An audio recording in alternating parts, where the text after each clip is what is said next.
Okay, welcome everyone to this year's annual general meeting. My name is Subodha Jared and I am the current chairperson of the AMT board. Let me begin by acknowledging the traditional custodians of the various lands on which we work today and the Aboriginal and Torres Strait Islander people participating in this meeting. I pay my respects to elders past, present and emerging, and recognise and celebrate the diversity of Aboriginal peoples and their ongoing cultures and connections to the lands and waters of this wonderful country. Okay, first some housekeeping. We are running Zoom in meeting mode today to make this gathering a little more informal and interactive. To get the best viewing experience, we recommend that you use gallery view from the display settings. Please keep your mic off during the formal part of the AGM and perhaps turn your camera off if you want to do the ironing or floss your teeth or some such during the meeting. There will be time for questions and chat at the close of the AGM, but in the meantime, you can pop in questions you have in the chat. I now declare the 2022 AGM open and the time is 10:32. First item is apologies and declaration of proxies. I've got two apologies that have been received, one from Jodie Schubert and the second from Jennifer Miller. And 3 proxy votes have been received. The minutes of the 2021 AGM have been distributed and I call on members now. I call on a member who attended last year's AGM to propose that the minutes are a true record. Can you please do so in the chat, giving your full name? And can another member who was also at the AGM second the minutes, that the minutes are a true record, please, and do so in the chat, giving your full name. Write this down. Okay, Elizabeth Sharkey has proposed, so we just need one more person to second who was at the AGM, and Joe has seconded, so got it, Subi. Thank you. Next item is business arising, and I've been advised that there is no business arising. Turn the page. Item 4, my goodness, it's me. I've got to give a chairperson's report. So settle back. Okay. This may sound a little weird, but the first thing that comes to mind for me about how challenging 2021 was is actually the East Coast mouse plague that ran for most of the year. Years of drought, some devastating wildfires, and then a period of heavy rain that boosted plant growth, including bumper crane crops over the previous spring-summer, created the perfect conditions for an exponential explosion of mice. The plague stretched from across New South Wales to southern Queensland, northern Victoria, and into South Australia. Millions of them breeding, well, like mice. It decimated crops and grain stores, seriously impacting many livelihoods, with numerous homes and their furnishings gnawed and shredded by unstoppable waves of mice. The footage on the tally of them raining down from inside hay barns, etc., and swarms of the buggers scuttling through homes and farms was quite extraordinary to behold.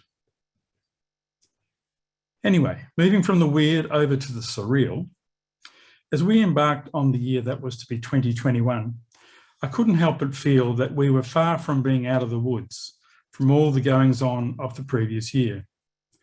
More like heading into a lot more of the same. As the year commenced, there were a number of COVID-19 outbreaks in play. The one of biggest concern was across the entire Greater Sydney area, but there were also outbreaks across Victoria, southern Queensland, and even into southwest WA. And so it continued here and there throughout the year. In late February, the COVID-19 vaccination program was underway. Older folk like me got to go with AstraZeneca, while the rest of you, aged 16 and over back then, got Pfizer.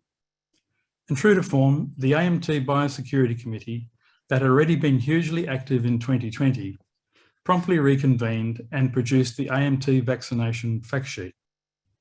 with clear information about the types of vaccines being rolled out in Australia, their efficacy and safety, the vaccination rollout timetable, such as it was, and implications for massage therapists.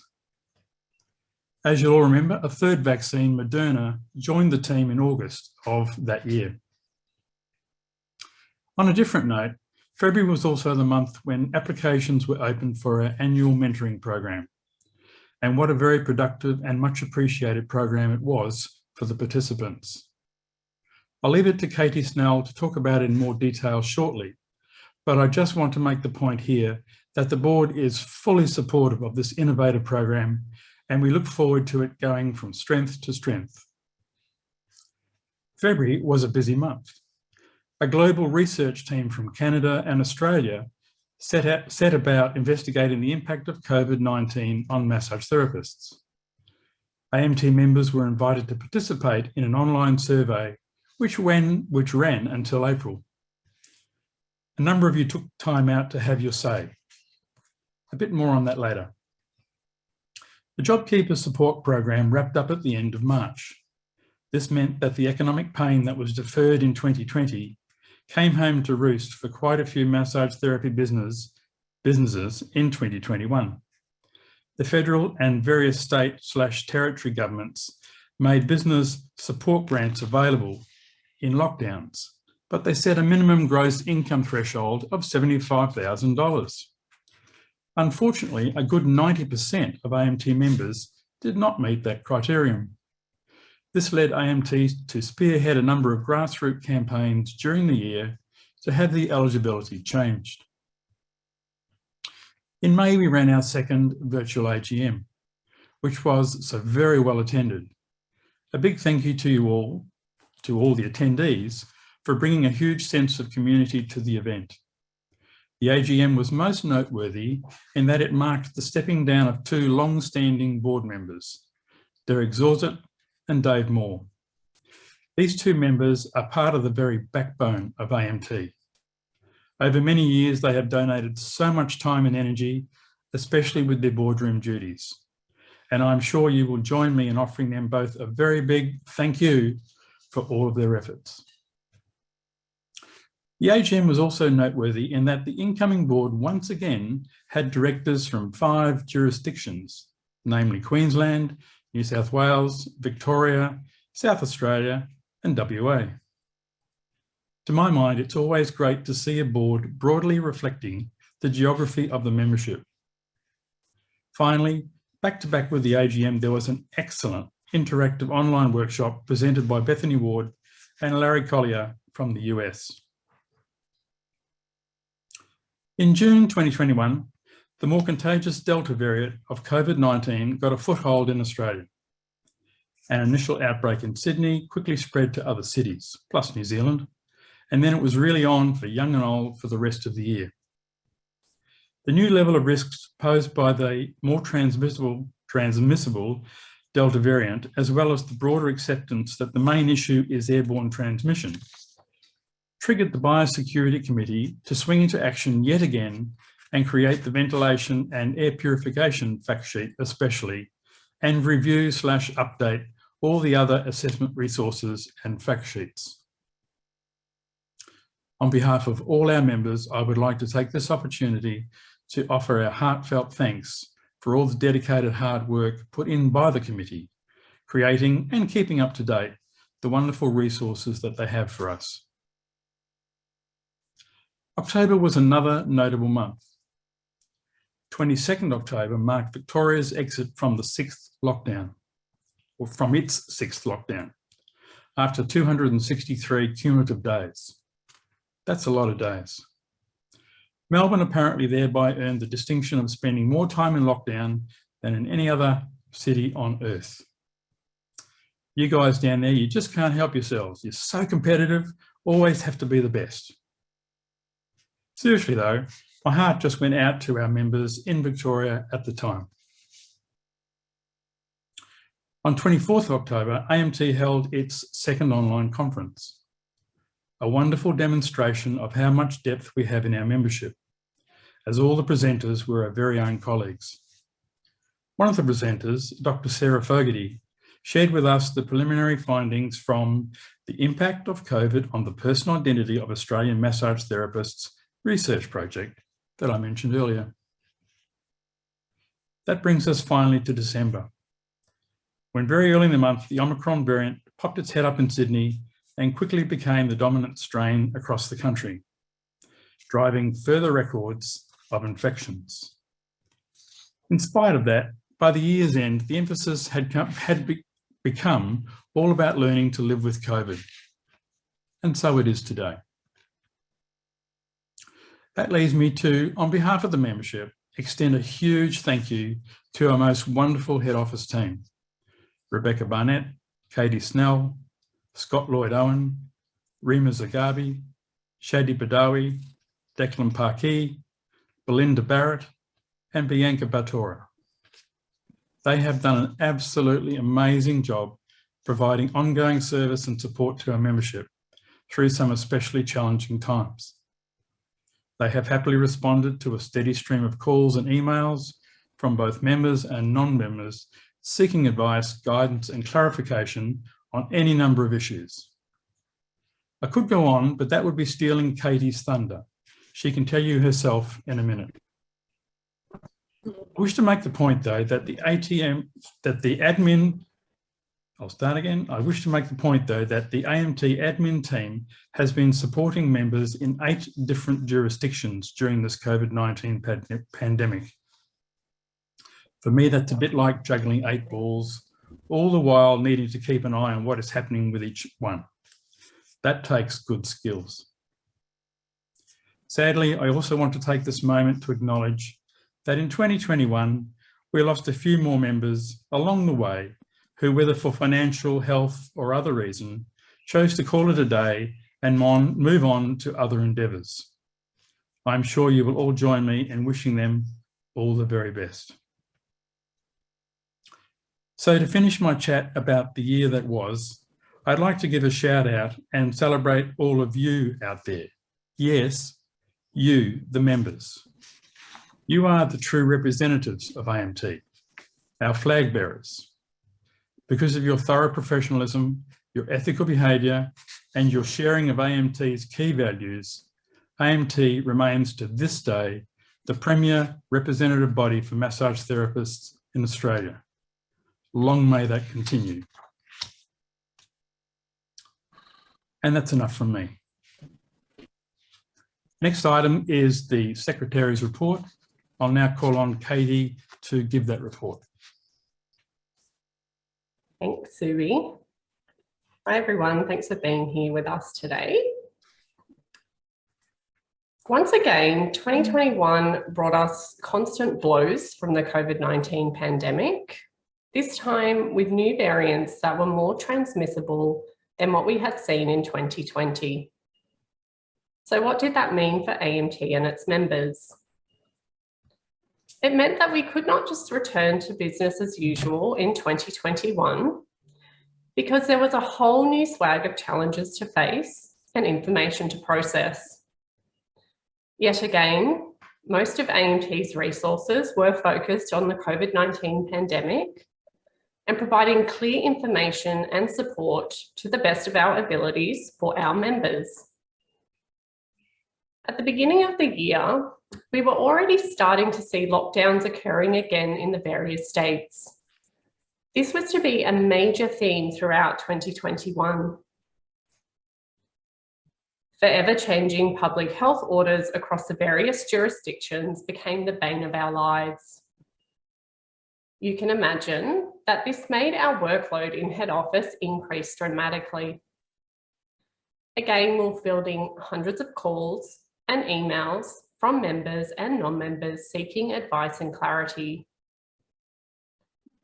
With our membership growing and the workload increasing, and a staff member going on maternity leave at the end of 2021, we welcomed a new trainee, Bianca Batora, to the AMT team in May 2021. Not long after Bianca started, AMT staff found themselves in lockdown again, along with the rest of Greater Sydney, New South Wales and Victoria. We were also pleased to officially appoint Declan Parkey as an AMT employee in September 2021, after completing his traineeship in the middle of lockdowns, which is a remarkable achievement. With new evidence and information emerging at a rapid rate, AMT's Biosecurity Committee reconvened to review the COVID resources developed in 2020. The committee incorporated extensive updates to the mask fact sheet, the ventilation and air purification fact sheet, and the COVID-19 treatment setting risk snapshots, including specific provisions for air quality and ventilation standards to address the risk of airborne transmission of COVID. They also developed new resources, including the vaccine fact sheet and a COVID-19 vaccination policy for you to use in your clinic. All of these amazing resources are on the AMT website, so if you have not looked at them, please do. AMT's advice remains the same. You should be exceeding the public health orders by doing your risk assessments and implementing meaningful mitigations to reduce the transmission of COVID.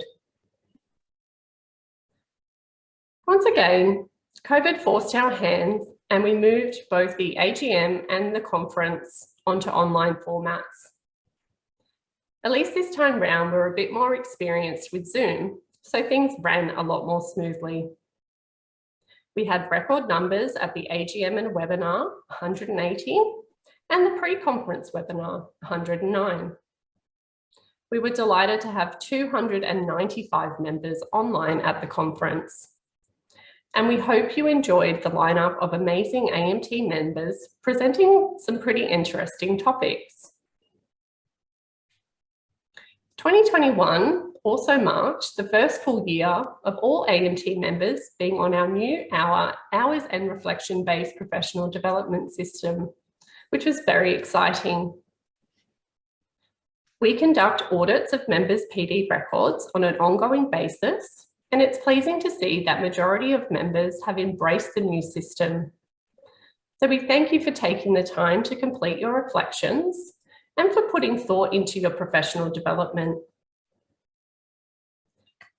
We also hosted the third official AMT mentoring program, with 17 pairs successfully completing the program. Not surprisingly, COVID-19 was the most cited factor by both mentees and mentors for not being able to complete all of their goals. Despite this, the feedback was very positive, with mentees saying they felt a greater sense of confidence in a variety of areas and that the program had helped them to establish better relationships within the industry. Thank you to everyone who participated in the program. As program manager, I want to particularly acknowledge the mentors who continue to come back across repeated intakes. We really hope you all enjoyed being part of the mentoring program, and we look forward to seeing more positive outcomes from this year's program. In spite of COVID, AMT's membership still grew. At the close of 2021, we had 3,467 members, a slight increase relative to last year of 0.55%, but it's still a great achievement. Faced with adversity, AMT still managed to achieve a lot throughout 2021, providing ongoing support to members in a variety of ways. AMT spearheaded a grassroots campaign across multiple jurisdictions, advocating for business support grants for the 90% of massage therapy businesses that do not turn over more than $75,000 per annum. We provided guidance and template letters to members to campaign government for financial assistance packages to include businesses earning less than $75,000 per annum. AMT continued to offer renewal extensions and payment plans to members financially impacted by the pandemic. We continue to offer extensions on first aid renewals, particularly for Victorian and New South Wales members who experienced extended lockdowns. AMT updated our suite of COVID-19 resources in line with the rapidly evolving evidence and developed a vaccination fact sheet. We compiled a suggested PD guide, including events run by AMT, such as the virtual conference. AMT facilitated online networking events for members impacted by lockdowns. And we posted regular updates on social media and articles on the blog.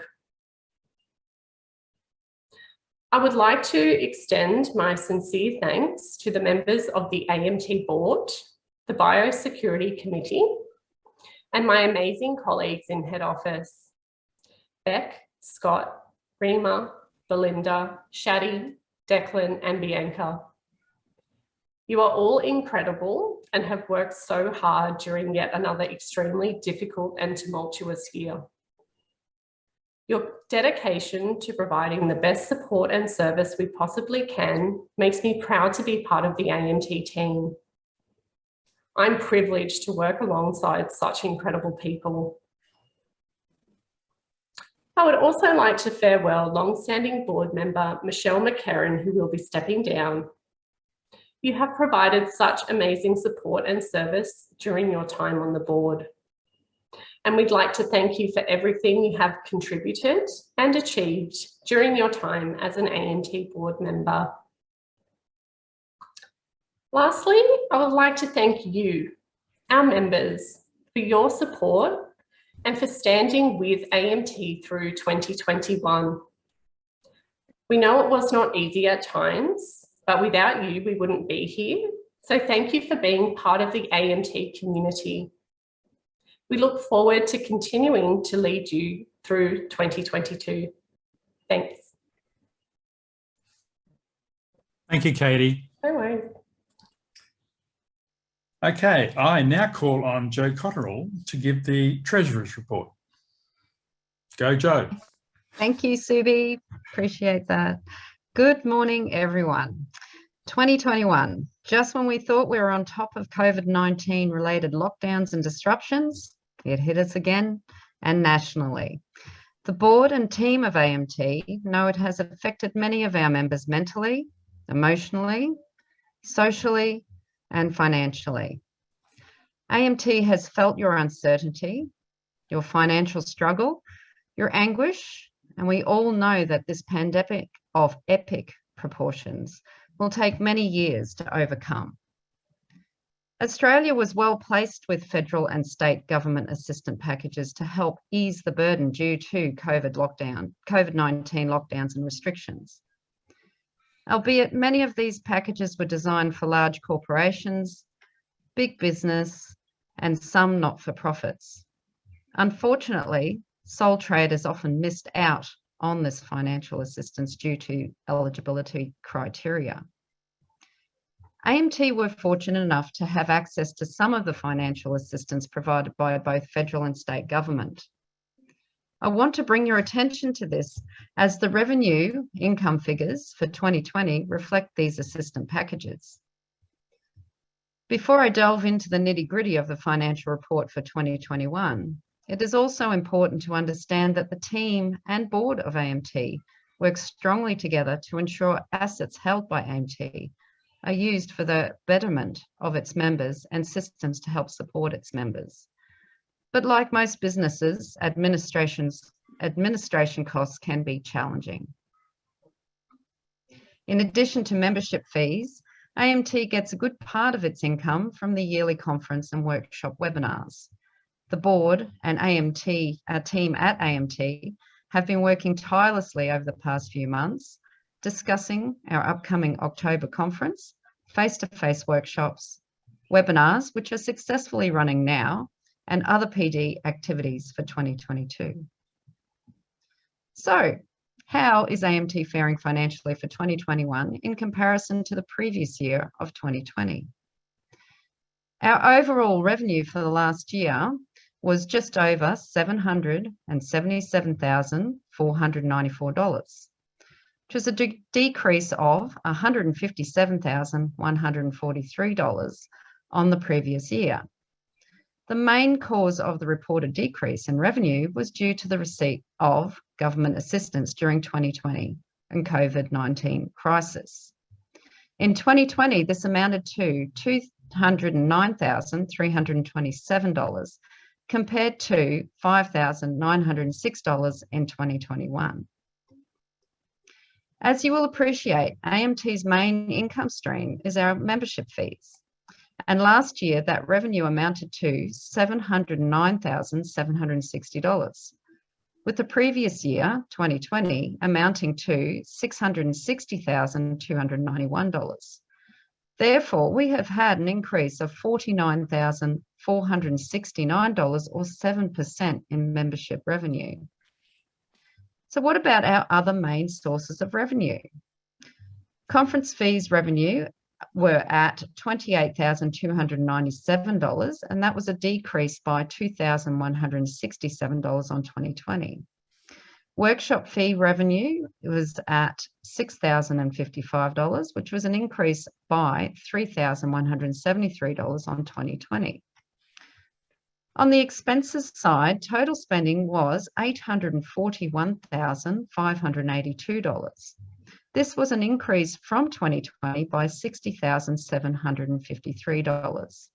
And we can highlight a few of the following items. Wages and salaries increased by $2,328 in 2021, and there were some pay rise tweaks for the HO team, and well deserved. Superannuation payments increased by $2,012. That was in support of the increase in wage payments. Annual leave payments, including leave loading, increased by $7,332. AMT encouraged the HO team to take some annual leave during lockdowns. General expenses increased by $36,869. So AMT had some IT upgrades. Scott travelled for some important industry meetings amongst the COVID-19 lockdowns, and we had some additions of trainees to our HO team. We paid a modest $611 in income tax, and this led to an operating loss for 2021 of $64,696. So let me remind you here again of the government assistance received in 2020. In 2021, AMT received just shy of $6,000 in state grant assistance, a decrease in government assistance by $203,000. This would no doubt affect our operating profit loss in comparison to 2020. It will take a few years to know the full impact of COVID-19 on AMT's financial position. In saying this, AMT has a healthy asset to liability ratio, positive equity, and an increasing membership base. This is very exciting. In conclusion, AMT's equity, or its asset less liability worth, on the 31st of December 2020, AMT was worth $449,168. On the 31st of December 2021, AMT was now worth $384,472, a decrease in equity of $64,696, which is our operating loss. Well, thank you very much and enjoy the remainder of your AGM. Until next year, ciao for now.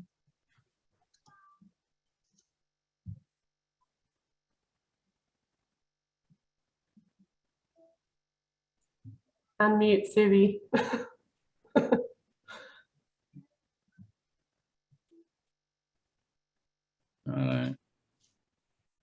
I think I'm good. Okay.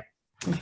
The next item is linked to Joe's Treasurer's report. I now call on a member to use chat to put the motion that the 2021 financial statements be accepted. So if you can please put that in chat, dear member, and stick your name next to that motion that the 2021 financial statements be accepted. and can also ask a member to second that motion and do the same thing in chat. So I have Colin Rossi to propose and Melissa Gero has seconded, so we can move along. That's good. Okay, which brings me to the next item, which is the names of the office bearers on the board for the coming 2021 season. Chairperson is me, Sir Barbara Jarrett. Vice Chairperson is Christy Baird. Your Treasurer will be Joe Cotterill. And directors are Yu Jung Soo, Ian Lim, Jessica Gorn, and Daniel Wanaka. Welcome to the board, Dan. Item 9, the second last item, is other business. So we're going to open the floor to questions now for anyone who might have a question that's not admin or office related that they might want to ask. Are there any questions?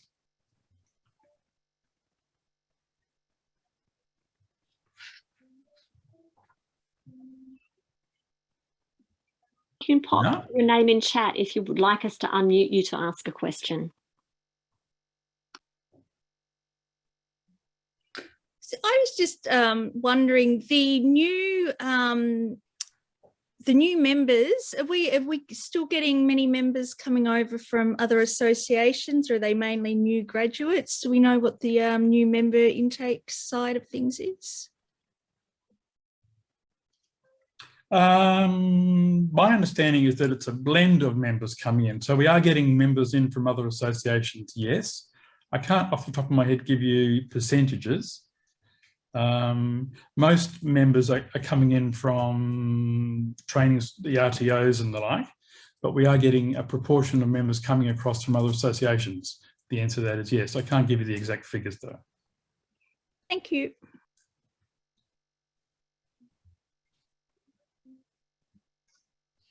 Okay, we're good.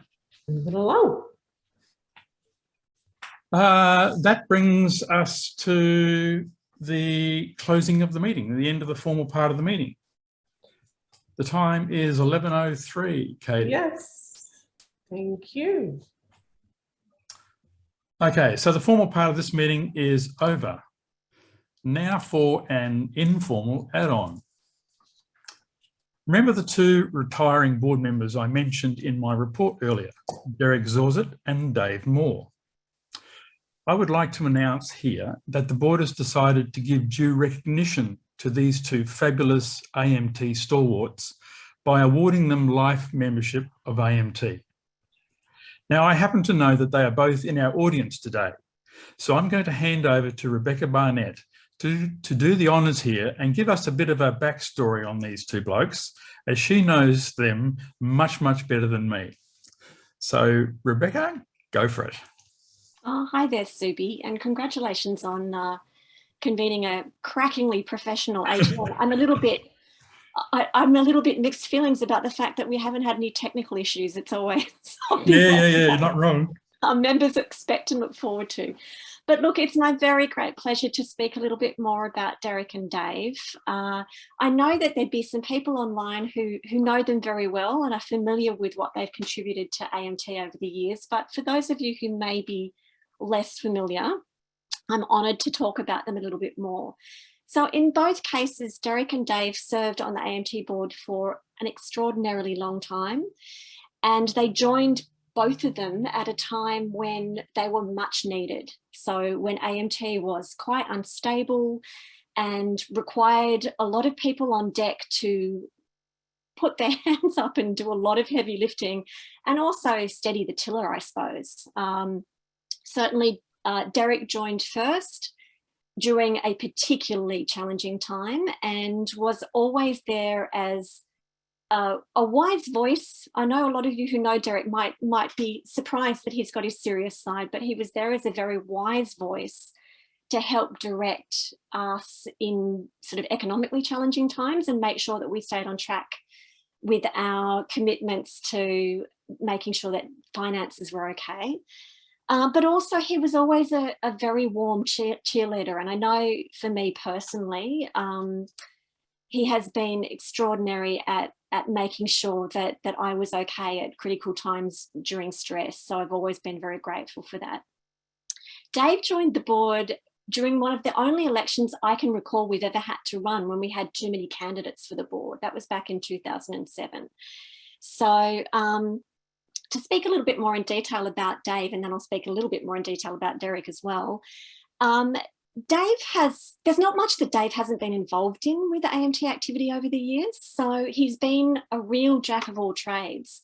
But one of the things that Dave has been constantly a presence around was managing to cadge audio-visual equipment for us over the years from UTS, when UTS was offloading things. So about 90% of our audio-visual equipment that we often use at conferences, and that actually saves us an awful lot of money, is stuff that Dave managed to cadge from the University of Technology in Sydney when they were offloading it. He was often, you might have seen him actually at conferences helping us to troubleshoot AV issues when they turned up. He was always there on the scene to lend a hand, and also, you know, helped in a million background ways with connections, organising stuff in relation to events. Those of you who have very long and reliable memories might remember the sock war between him and Colin Rossi. There's some ancient photos of their long-standing sock war. So that was always a bit of colour and movement at the conference and AMT events as well. And I guess, you know, he's always been there as a person to be relied on. So he was one of the first people to put their hands up to join the biosecurity committee, was a big contributor on that committee, and has generally just been a reliable, solid, dependable person. And, you know, I can't overstate how important it is to have those people on the AMT board. Speaking about Derek, I think a lot of you know Derek, because it's no understatement to say that for a very long time at our conferences particular, Derek was absolutely the public face of AMT. So he was our handy extrovert. A lot of you might have received a hug from Derek. He certainly was the most likely person on the AMT board to initiate conversations with members. So, you know, this big bearded guy might walk up to you and basically ask you who you were and what your story was. I've had many back adjustments over the years from Derek, not always by consent.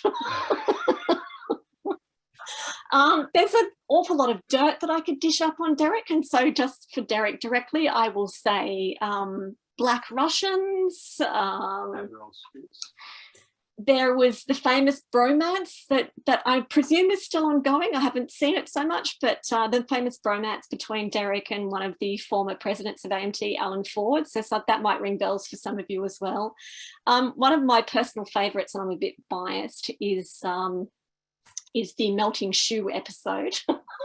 So, yeah, basically Derek is kind of been like the cheerleader for AMT, and certainly in terms of morale, that's really important, and certainly in terms of sort of breaking down barriers at conferences. I think it's hard to sort of speak too much about how his natural gregariousness has helped to put people at ease in the past. So honestly, it's my very great pleasure to warmly commend them for life membership of AMT. And that'll do for me. Okay. Thanks, Beck. Dave sent a message on chat that the sock war will continue. I'm looking forward to it. Okay. That's about it, guys. We're over. We're finished. Go forth, enjoy your Sunday, and enjoy the rest of the year. And we'll catch up with you all again very, very soon. Thanks, Subi. Thanks, everyone. Bye-bye. Take Bye. care. See you soon.